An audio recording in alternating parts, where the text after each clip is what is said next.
আসসালামু আলাইকুম। অনেকে জানতে চায় যে সৌদি আরবে থাকতে গেলে একটা রুম ভাড়া কত লাগে, বা 1 মাসের জন্য কত লাগে আর 1 দিনের জন্য কত লাগে। তো ওইটাই আপনাদের সাথে আজকে আমি ক্লিয়ার করব।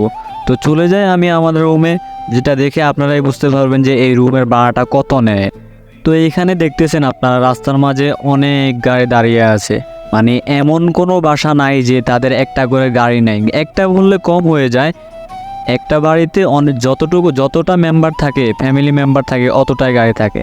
তো কথা বলতে বলতে চলে আসলাম আমি যেইখানে থাকি সেই জায়গায়। তো এইখানে আমি থাকি হচ্ছে 2 তলায়। তো 2 তলায় যাওয়ার জন্য সিঁড়ি ব্যবহার করা যায় বা লিফট ইউজ করা যায়। তাই আমার মনে হলো যে লিফটে যাওয়াটাই বেটার হবে, কষ্টটাও একটু কমে যাবে। এই জন্য ছটফট করে লিফটে উঠে গেলাম। লিফটে ওঠার পরে আমি 2-এ চাপ দিলাম, যাতে আমি যেতে হবে, আমার রুমটা হচ্ছে 2 তলায়। তো এখানে যেতে হবে। আর ভিডিওর মাঝখানে একটু পেশান করে নিলাম, আপনারা আবার কিছু মনে করবেন না।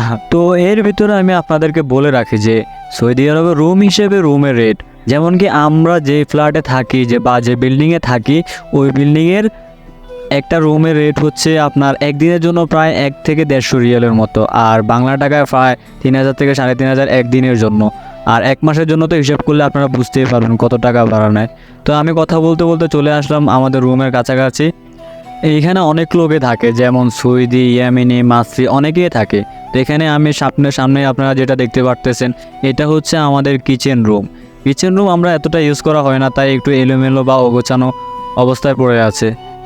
তো এটাই হচ্ছে আমাদের রুমটা একটু অগোছানো, কারণ এই রুমে আগে অনেকেই থাকতো, বাট এখন তারা নেই। তো আমরা এই রুমে নতুন আসছি, ডিউটির চাপ অনেক বেশি, তাই এই রুমটা আর ঠিকমতো গোছানো হয় না। হ্যাঁ, ঠিক হয়ে যাবে।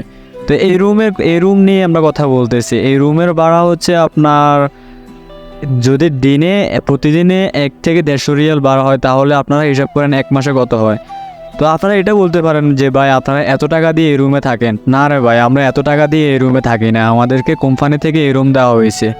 এটাই আর কি, সৌদি আরবে কোম্পানি থেকে দেয়, অনেক জায়গায় কোম্পানি থেকে দেয় না। আর এটা হচ্ছে রুমের বারান্দা থেকে আপনারা বাইরের ভিউটা দেখতে পারতেছেন। বাইরের দৃশ্যটা দেখতে যেমনই লাগুক না কেন, এখন তো রাতের বেলা।